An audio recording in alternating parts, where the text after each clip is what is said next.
Қайырлы күн. Бүгін сіздермен өте жеңіл дайындалатын таңғы және түскі кешкі асқа любой уақытта дайындай беретін тағам дайындайтын боламыз. Ол үшін бізге керекті заттардың барлығын қазір видеода айтатын боламын. Міне бізге лаваш керек, осындай дайын.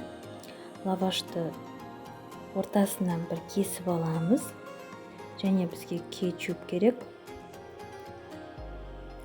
Кетчупты осылайынан жағамыз.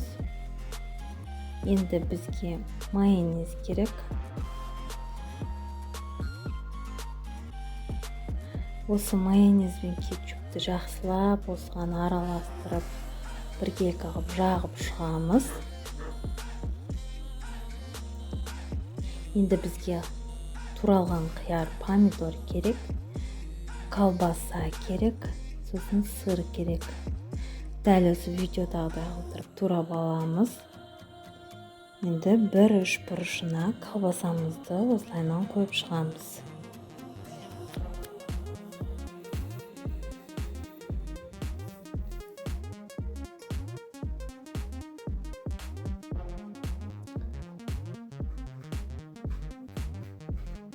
Колбасамызды дәл осы видеодағыдай қойып шыққаннан кейін келесі помидорымызды қойып шығамыз. Достар, біздің каналға міндетті түрде тіркеліп, лайк басып, комментарий жазуды ұмытпаңыздар. Енді сырымызды қоямыз үшінші бөлігіне.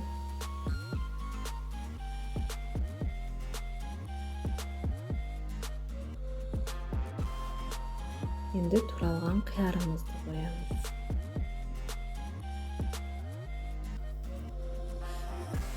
Барлығын осылайынан қойып шықтық.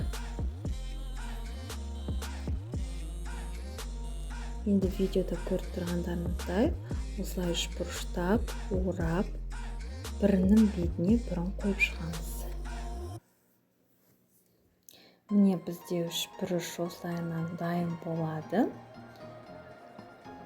Енді бұны қызып тұрған табамызға біраз май құйып, осылайынан екі жағын қызартып аламыз.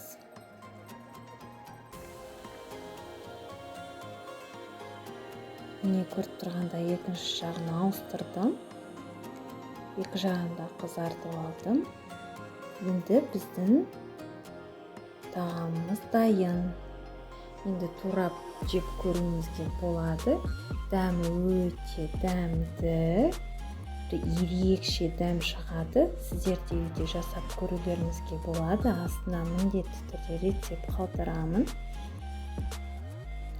Жасағаннан кейін міндетті түрде комментарий жазыңыздар, лайк басыңыздар және қоңырауша белгісін басуды ұмытпаңыз.